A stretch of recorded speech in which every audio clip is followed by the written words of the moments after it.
Hello all, welcome to Thirukkural series. Today we will discuss about Thirukkural chapter 5, Family Life. So without any further delay, let's begin. குறள் 41. இல்வாழ்வான் என்பான் இயல்புடைய மூவர்க்கும் நல்லாற்றின் என்ற துணை, which means a good family person is one who supports all three relationships like parents, wife, children in a balanced and righteous manner. குறள் 42. துறந்தார்க்கும் துவாதவர்க்கும் இறந்தார்க்கும் இல்வாழ்வான் என்பான் துணை, which means a good family person also extends support to saints, poor and needy. குறள் 43. தென்புலத்தார் தெய்வம் விருந்தோக்கல் தானோன்றாங்கு ஐம்புலத்தாறு ஓம்பல் தலை, which means teachers, God, guests, relatives and oneself. It is important to nurture all these five in addition to the family. குறள் 44.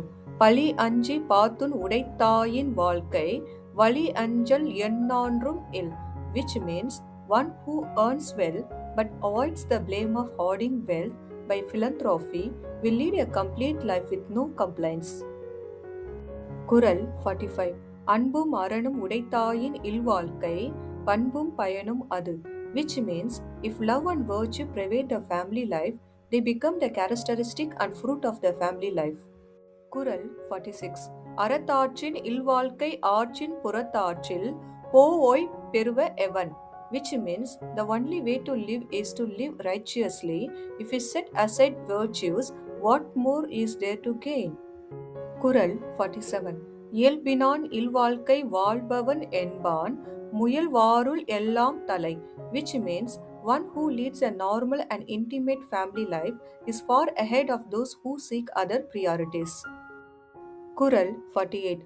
ஆற்றின் ஒழுக்கி அரணி ஒழுக்கா இல்வாழ்க்கை நோற்பாரின் நோன்மை உடைத்து, which means if one lives by the right virtues and assists others to do the same, such a family life is better than the penance of saints. குறள் 49. அரணென பட்டதே இல்வாழ்க்கை அஃதும் பிறன் பழிப்பத் தில்லாயின் நன்று, which means true virtue is to lead a harmonious family life.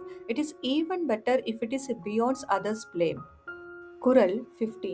வையத்துள் வாழ்வாங்கு வாழ்பவன் வான் உரையும் தெய்வத்துள் வைக்கப்படும், which means one who lives worldly life the way it ought to be lived will be treated on par with the gods inhabiting the heavens.